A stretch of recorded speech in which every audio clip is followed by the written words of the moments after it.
ನಮಸ್ಕಾರ ವೀಕ್ಷಕರೇ, ಶ್ರೀಗರಿ ವಾರ್ತೆಗರಿಗೆ ಸ್ವಾಗತ. ನಾನು ನಿಮ್ಮ ಗ್ರಹೇಶ್ವರ ಗಾರ್ಡಿಗೇಂದ್ರ. ದಿನಾಂಕ ನವೆಂಬರ್ 11, 2025 ಮೈಸೂರು ಟೌನ್ ಹಾಲ್ ಆವರಣದಲ್ಲಿ ಕೃಷ್ಣಗಿರಿ ಪೀಠಾಧೀಶ್ವರ ಪೂಜ್ಯಪಾದ ಜಗದ್ಗುರು ಶ್ರೀ ಶ್ರೀ 1008 ಆಚಾರ್ಯ ಶ್ರೀ ವಿಜಯಾನಂದ ಗಿರಿಜಿ ಮಹಾರಾಜ್ ರವರ ಪವಿತ್ರ ಭೈರವ ನಡೆಯಿತು. ದೀಪಕ್ ಕುಮಾರ್ ಜೈನ್, ಡಾಕ್ಟರ್ BK ಅಜಯ್ ಕುಮಾರ್ ಜೈನ್, ಕೃಷ್ಣಗಿರಿ ಶಕ್ತಿಪೀಠದ BA ಕೈಲಾಸ್ ಚಂದ್ ಜೈನ್, ಚಂದನ್ ಕುಮಾರ್ ಜೈನ್ ಹಾಗೂ ಮುಂತಾದವರು ಉಪಸ್ಥಿತರಿದ್ದರು. ಕರ್ನಾಟಕ ರಾಜ್ಯದ ಸೌಂದರ್ಯ ನಗರ ಮೈಸೂರು ಸಂಸ್ಕೃತಿ ಸಂಸ್ಕಾರ ಅದ್ಭುತವಾಗಿ ಇಲ್ಲಿ ಅದ್ಭುತ ಅರಣ್ಮನೆ, ಅದ್ಭುತ ಜನಗಳು. ಇಲ್ಲಿ 5 ನವೆಂಬರ್ ಬುಧವಾರದಿಂದ 12 ನವೆಂಬರ್ ಬುಧವಾರವರೆಗೆ 8 ದಿವಸದವರೆಗೆ ಶ್ರೀ ಭೈರವನಾಥ ಸ್ವಾಮಿ ಜನ್ಮಾಷ್ಟಮಿ ಮಹೋತ್ಸವ ಆಯೋಜನ, ಯಜ್ಞ, ವಿಶೇಷ ಜಪ ಸಾಧನ, ಕಥಾ, ಭೈರವ ಪುರಾಣ ಕಥಾ. ಬೆಳಗ್ಗೆ 10 ಗಂಟೆಗೆ ಪ್ರತಿದಿನ ಜಪ ಪೂಜಾ, ಮಧ್ಯಾಹ್ನ 3 ಗಂಟೆಗೆ ದಿವ್ಯ ಯಜ್ಞ. ಈ ಯಜ್ಞದಲ್ಲಿ ಎಷ್ಟೋ KG ಡ್ರೈ ಫ್ರೂಟ್ಸ್, ಶುದ್ಧ ಚಂದನ ವುಡ್, ಸ್ಯಾಂಡಲ್ವುಡ್, ವಿಶೇಷ ಮಂತ್ರ, ಗಣಪತಿ ಮಂತ್ರ, ಶಿವರುದ್ರ ಮಂತ್ರ, ಭೈರವ ಮಂತ್ರ, ಪದ್ಮಾವತಿ ಮಂತ್ರ, ನವಗ್ರಹ 10 ದಿಕ್ಪಾಲ ಮಂತ್ರ, ಪೂರಾ ಹವನ ಕಥಾ ಯಜ್ಞ ಪೂಜಾ ಜಪ ಆಯೋಜನ. ಮೈಸೂರು ವಾಸಿ ಜನಗಳಿಗೆ ಚೆನ್ನಾಗಿ ಆಗಬೇಕು, ರೋಗ ನಿವೃತ್ತಿ ಆಗಬೇಕು, ಕಷ್ಟ ನಿವೃತ್ತಿ ಆಗಬೇಕು, ಏನು ಇಚ್ಛಾ ಇದೆಯೋ ಅದು ಎಲ್ಲ ಇಚ್ಛಾ ಪೂರ ಆಗಬೇಕು ಒಂದೇ ಸಂಕಲ್ಪ ಮಾಡಿ 8 ದಿವಸ ಆಯೋಜನ ಆಗ್ತಾ ಇದೆ.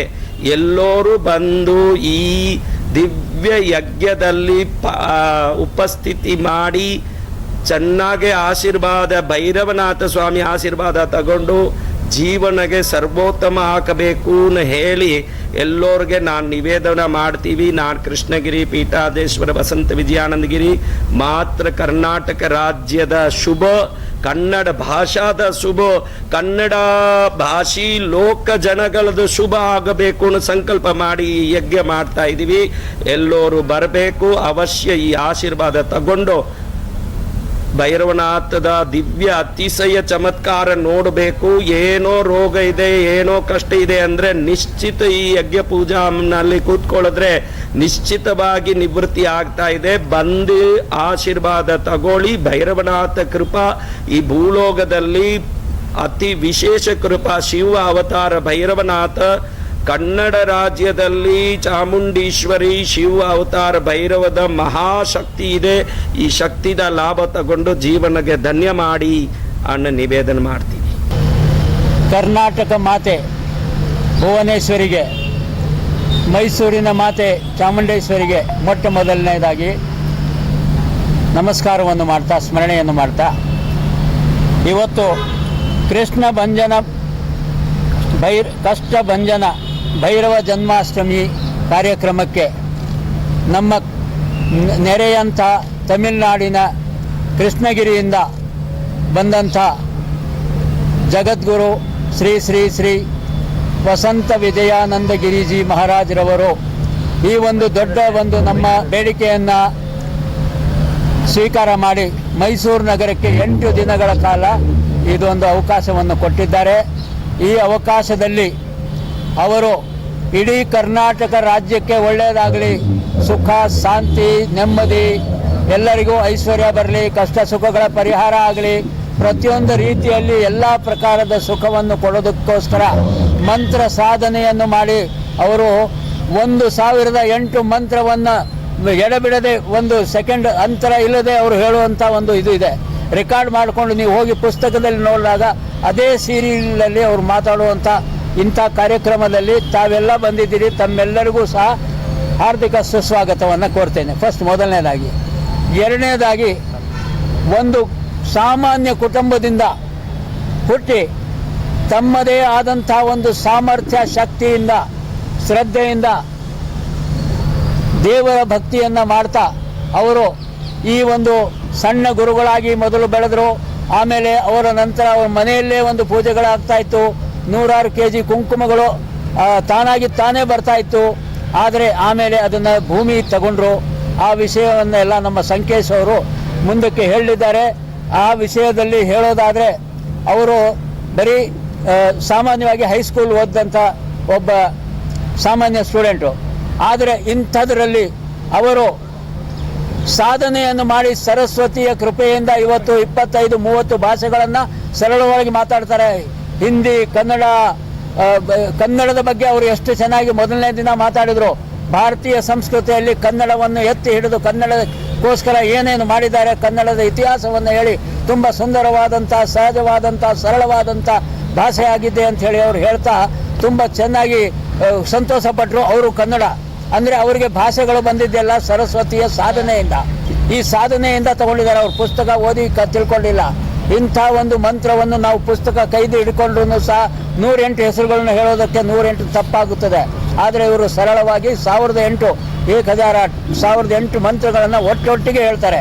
ಅಂತ ಇದು 20 ಗಂಟೆಗಳ ಕಾಲ, 24 ಗಂಟೆಗಳಲ್ಲಿ 20 ಗಂಟೆ ಸಾಧನೆಯಲ್ಲಿ ಇರ್ತಾರೆ. ಬರೀ ಧಾರ್ಮಿಕ ಕಾರ್ಯ 2 ಗಂಟೆ ಅಥವಾ 3 ಗಂಟೆ ನಿದ್ದೆ ಮಾಡೋದು, 1 ಅವರಲ್ಲಿ ಬಾಕಿ ಪ್ರಪಂಚದ ಒಂದು ಊಟ ತಿಂಡಿ ಮತ್ತು ಶರೀರದ ಕೆಲಸ ಮಾಡಿಕೊಂಡು ಮಾಡ್ತಾರೆ. ಇಂಥ ಗುರುಗಳು ಮೈಸೂರು ನಗರದಲ್ಲಿ ಬಂದಿದ್ದಾರೆ. ಇದು ಅವರು 4ನೇ ಸಾರಿ ಬಂದಿರೋದು. ಅವರು ಬಂದಾಗ ಯಾವುದು ಇಲ್ಲಿ ಕಾರ್ಯಕ್ರಮಗಳಾಗಿಲ್ಲ. ಮನೆಗೆ ಬಂದಿದ್ರು, ನಮ್ಮ ಸಾಮಾನ್ಯ ಕಾರ್ಯಕ್ರಮ ಮಾಡ್ಕೊಂಡು ಹೋದರು. ಇದು ಮೊದಲನೇ ಸಾರಿಗೆ ಇಂಥ ದೊಡ್ಡ ಕಾರ್ಯಕ್ರಮ ಮಾಡಿದ್ದಾರೆ. ಬರೀ ನಿಮ್ಮ ಒಂದೇ ಜಾತಿ ಜನಾಂಗಕ್ಕಲ್ಲ, ಇಲ್ಲಿ ಜಾತಿ ಇಲ್ಲ, ಮತ ಇಲ್ಲ, ಭೇದ ಇಲ್ಲ. ಯಾವ ರಾಜ್ಯದವರು ಬಂದಿದ್ದಾರೆ, ಯಾರೇ ಇರಲಿ, ಮನುಷ್ಯರಾಗಿರೋರಿಗೆ ನೀವು ಇಂಥದ್ದು ಟರ್ನ್ ಮಾಡಿ ಅಂತ ಹೇಳೋದಿಲ್ಲ. ಅವ್ರು ಹೇಳೋದು ಒಂದೇ, ನೀವು ಜನ ಜೀವನ ಬದುಕಬೇಕಾದ್ರೆ ಯಾವ ರೀತಿ ಇರಬೇಕು, ನಮಗೆ ಸುಖ ಶಾಂತಿ ಸಿಗಬೇಕು, ನೆಮ್ಮದಿ ಸಿಗಬೇಕಾದ್ರೆ ಯಾವ ರೀತಿ ಇರಬೇಕು, ಈ ಒಂದು ವಿದ್ಯೆಯನ್ನು ಅವರು ಹೇಳ್ತಾ ಇದ್ದಾರೆ. ಮಂತ್ರಗಳ ಮುಖಾಂತರ ಅವರು ಎಷ್ಟೋ ಜನರಿಗೆ ವಾಸಿ ಮಾಡಿದ್ದಾರೆ.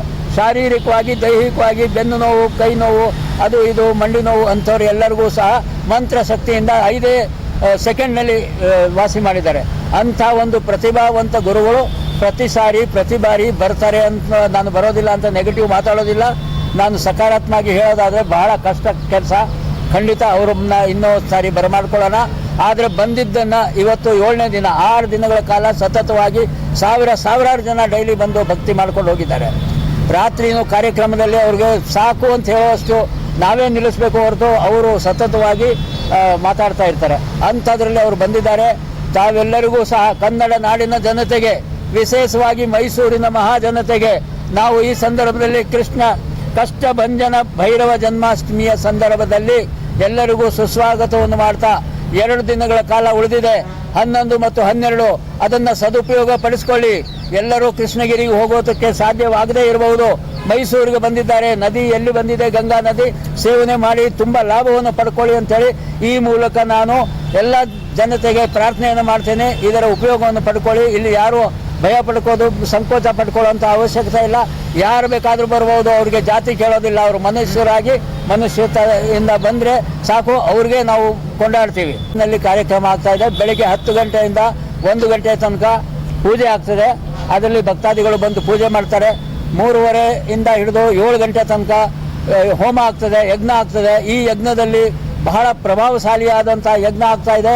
ರಾತ್ರಿ 8 ಗಂಟೆಯಿಂದ 10-10:30 ತನಕ ಕಥೆ, ಭೈರವ ಮಹಾಪುರಾಣದ ಕಥೆ ಮತ್ತು ಅದರ ಜೊತೆಯಲ್ಲಿ ನೀತಿ ಮಾತುಗಳನ್ನು ಅವರು ಹೇಳಿ ಮೈಸೂರಿನ ಜನತೆಗೆ ಸುಂದರವಾದಂಥ ಮಾತುಗಳನ್ನು ಹೇಳಿ ಅವರು ಮಾಡ್ತಾ ಇದ್ದಾರೆ.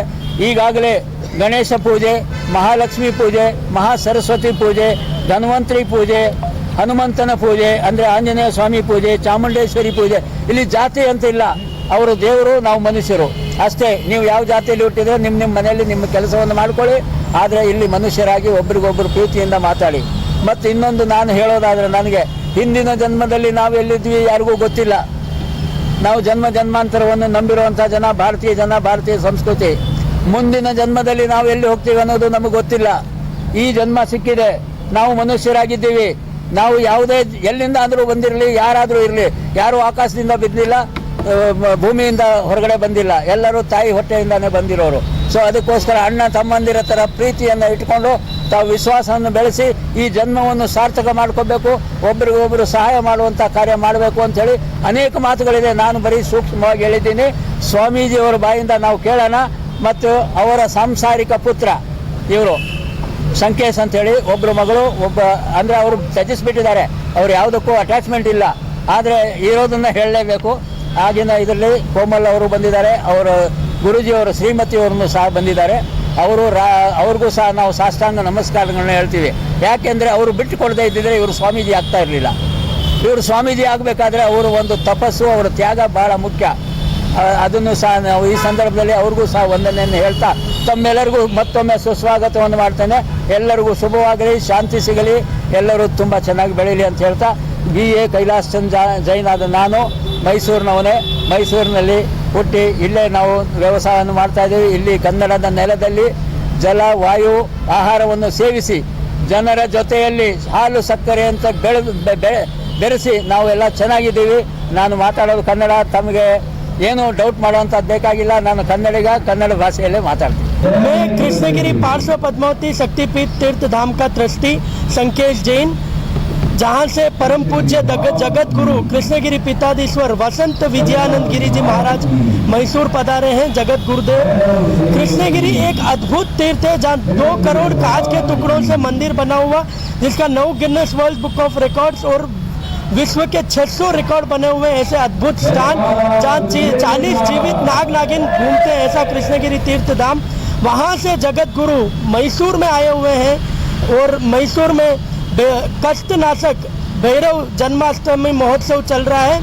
कल भैरव जी को 2025 प्रकार के विभिन्न भोजन बाबा भैरवनाथ जी को यहाँ चढ़ेंगे, जो कि पहली बार ऐसा चढ़ रहा है। 2025 प्रकार का भोग और परम पूज्य जगत गुरु वसंत विजयानंद गिरी जी महाराज जी के सानिध्य में एक ही इतने दिन से जो अनुष्ठान चल रहा है, 8 दिन का भैरवाष्टमी अनुष्ठान, जो सुबह 10 बजे से लेकर 2 बजे तक पूजा, दोपहर को 4 बजे से लेकर 7 बजे तक महायज्ञ। और यह यज्ञ भी कैसे हो रहा है मैसूर में, पूरा कर्नाटक की खुशहाली, समृद्धि, रोगनाशक एवं विभिन्न कर्नाटका के क्षेत्र को बलवान करने के लिए एक ही मात्र संकल्प से ये यज्ञ हो रहा है। और रात को 8 बजे से लेकर 10 बजे तक परम पूज्य जगत गुरुदेव जी का कथा, भैरव जन्माष्टमी कथा चल रहा है।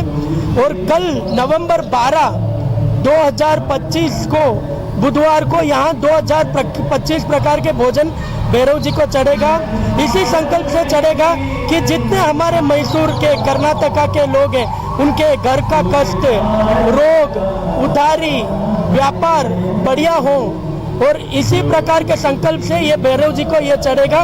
और ऐसे जगत गुरु जो मैसूर आए हुए हैं, मैसूर वासी के लिए बहुत ही सौभाग्य की बात है, बहुत ही भाग्यशाली है मैसूर वाले जो गुरुदेव ऐसे भैरव अष्टमी में यहाँ पधारे। बाकी गुरुदेव के भैरव अष्टमी के एक एक कार्यक्रम में 5 से 7 लाख लोग एक भैरव अष्टमी के कार्यक्रम में उपस्थित होते हैं।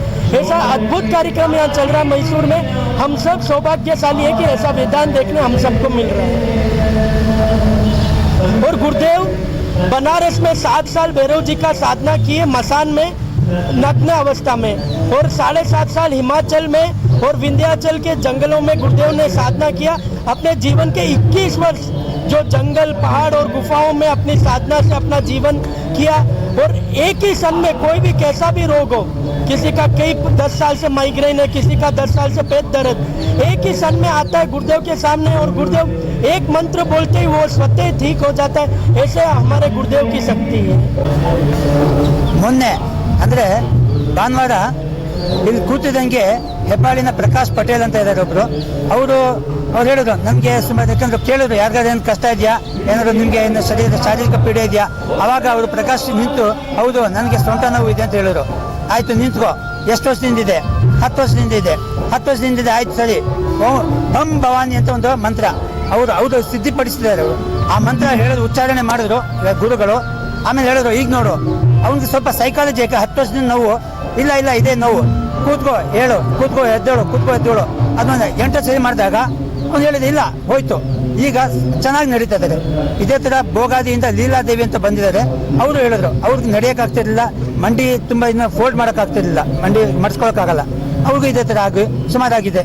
ಮತ್ತು ಮೊನ್ನೆ ರಾತ್ರಿ ಭಾನುವಾರ ರಾತ್ರಿ ಮಹಾಲಕ್ಷ್ಮಿ ಪೂಜೆ ಆಯಿತು. ಮಹಾಲಕ್ಷ್ಮಿ ಪೂಜೆ ಆದ ಆ ಸಂದರ್ಭದಲ್ಲೇ ಗುರುಗಳು ಹೇಳಿದ್ದಾರೆ, ಅಂದರೆ ಫಸ್ಟು ನಿಮ್ಮ ಮನೇಲಿ ನಿಮ್ಮ ಮಹಾಲಕ್ಷ್ಮಿ ಒಂದು ಫೋಟೋ ಇಡಿ, ಅಲ್ಲಿ ನಿಮ್ಗೆ ಏನು ನೈವೇದ್ಯ ನೀವು ಅರ್ಪಿಸ್ಬೇಕು ಅದನ್ನ ಇಡಿ, ಮತ್ತು ಅಲ್ಲಿ ಒಂದು ದೀಪ ಅಲ್ಲಿ ಇಟ್ಬಿಟ್ಟು ಬನ್ನಿ, ತುಪ್ಪ ಮತ್ತು ಒಂದು ಬತ್ತಿ ಇಡಿ.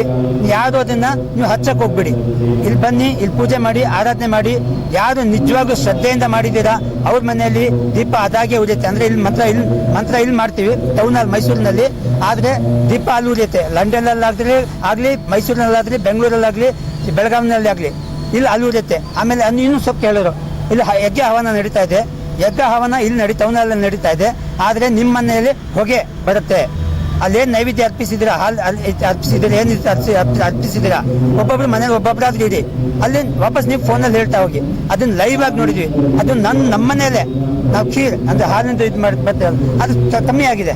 ಆಮೇಲೆ ನಮ್ಮ ಮಕ್ಕಳು ಪೂಜೆ ಸಾಮಾನು ಅಲ್ಲಿ ಇಡಕ್ಕೆ ಹೋದಾಗ ಯಜ್ಞ ಹವನದ ಇಲ್ಲಿ ಏನಾಗಿತ್ತು ಅದ್ರ ಹೊಗೆ ನಮ್ಮ ಮನೇಲಿ ಬಂದಿದೆ. ಅಂದರೆ ಅದೇನು ದೇವಿ ಪ್ರತ್ಯಕ್ಷವಾಗಿ ಅಲ್ಲಿ ಬಂದಿದ್ದಾರೆ, ಆಗಮಿಸಿದ್ದಾರೆ. ನಿಮ್ಮ ಮನೇಲಿ ಇನ್ನು ಮುಂದೆ ಒಳ್ಳೆಯದೇ ಆಗುತ್ತೆ ಅಂತ ಅದೊಂದು ನಂಬಿಕೆ ಇದ್ದೊಂದು. ಇದೇ ಥರ ಈಗ ನಾಳೆ ಪ್ರೋಗ್ರಾಮ್ ಇದೆಯಲ್ಲ 2025 ವ್ಯಂಜನಗಳನ್ನು ಅರ್ಪಿಸಿ. ಅಂದರೆ ಭೈರವ ಜನ್ಮಾಷ್ಟಮಿ ನಾಳೆ ಅಷ್ಟಮಿ ಇರೋದ್ರಿಂದ ಒಂದು ಉತ್ಸವ ಜನ್ಮ. ಅವತ್ತಿನ ದಿನ ನಾಳೆ ಪೂರ್ತಿ ದಿನ ಆರಾಧನೆ ನಡೆಯುತ್ತೆ. ಬೆಳಗ್ಗೆ ಸಂಜೆ 4 ಗಂಟೆ ತನಕ. 4 ಗಂಟೆ ನಂತರ 2025 ವಿಭಿನ್ನ ಪ್ರಕಾರದ ಮೇನ್ ಆಗಿ ಮಿಠಾಯಿಗಳೇ ಅಲ್ಲಿ ಸಮರ್ಪಿಸಲಾಗುವುದು. ಆಮೇಲೆ ಇದ್ರದ್ದು ಅರ್ಧ ಕೆಜಿ ಒಂದೊಂದು ಮಿಠಾಯಿ. ಆಮೇಲೆ ಇದ್ರದ್ದು ಏನು ಪ್ರಸಾದ ಇದೆ ವಾಪಸ್ ಪ್ರಸಾದ ರೂಪವಾಗಿ ಯಾರು ಭಕ್ತಾದಿಗಳು ಬರ್ತಾರೆ ಎಲ್ಲರಿಗೂ ಅವ್ರಿಗೆ ವಿತರಿಸಲಾಗತ್ತೆ. ಇದನ್ನ 2025 ತರ ಇದು ವ್ಯಂಜನಗಳು ಸರ್. ಮತ್ತೆ 2025 ಇಸ್ವಿ ಇದೇ ತರ ಹೋದ ವರ್ಷ 2024 ಆಗಿತ್ತು. ಅದಕ್ಕೆ ಒಂದು ಕಳೆದ ವರ್ಷ 40 ರೆಕಾರ್ಡ್ ಬಂದಿದೆ ಒಂದೇ. ಏಷ್ಯನ್ ಬುಕ್ ಆಫ್ ರೆಕಾರ್ಡ್ಸ್ ಆಗಲಿ, Indian book of records, Limca book of records, Guinness book of records ಇಂಥ 40 ಅವಾರ್ಡು ಬರೀ ಕೇವಲ 2024 ಇಸ್ವಿಲಿ. ಈಗ ನಾಳೆ ಅಂದರೆ 12ನೇ ತಾರೀಕು ನವೆಂಬರ್ ಬುಧವಾರ, ನಾಳೆನೂ ಕೆಲವು ಲಂಡನ್ನಿಂದ ಮತ್ತು ಬೇರೆ ಬೇರೆ ಕಡೆಯಿಂದ ಟೀಮ್ ಬರ್ತಾ ಇದೆ. ತಾವುಗಳು ಬನ್ನಿ. 4 ಗಂಟೆಯಿಂದ ಈ ಪ್ರೋಗ್ರಾಮ್ ಕಾರ್ಯಕ್ರಮ ಶುರುವಾಗುತ್ತೆ. ಹೆಚ್ಚು ಕಮ್ಮಿ 9 ಗಂಟೆ ತನಕ ನಡೆಯುತ್ತೆ. ಮತ್ತೆ ಮುಂದಿನ ವಾರ್ತೆಗರಿಯಲ್ಲಿ ಭೇಟಿಯಾಗೋಣ. ಶ್ರೀಗರಿ, ನಿಮ್ಮ ಮನದಾಳದ ಗರಿ. ನಮಸ್ಕಾರ. ಶ್ರೀಗರಿ, ನಿಮ್ಮ ಮನದಾಳದ ಗರಿ. ಶ್ರೀಗರಿ, ನಿಮ್ಮ ಭಾವನೆಗಳ ಗರಿ. ಶ್ರೀಗರಿ, ನಾಡಿನ ಹೆಮ್ಮೆಯ ಗರಿ. ಮನೆ ಮನಗಳ ಗರಿದು ಶ್ರೀಗರಿ, ತನು ಮನ ಧನಗಳ ಗರಿದು ಶ್ರೀಗರಿ, ವಿಶ್ವದ ದೇಶದ ನಾಡಿನ ಗರಿದು ಶ್ರೀಗರಿ. ಶ್ರೀಗರಿ ಶ್ರೀಗರಿ ಶ್ರೀಗರಿ ಶ್ರೀಗರಿ ಶ್ರೀಗರಿ, ನಿಮ್ಮ ಮನದಾಳದ ಗರಿ.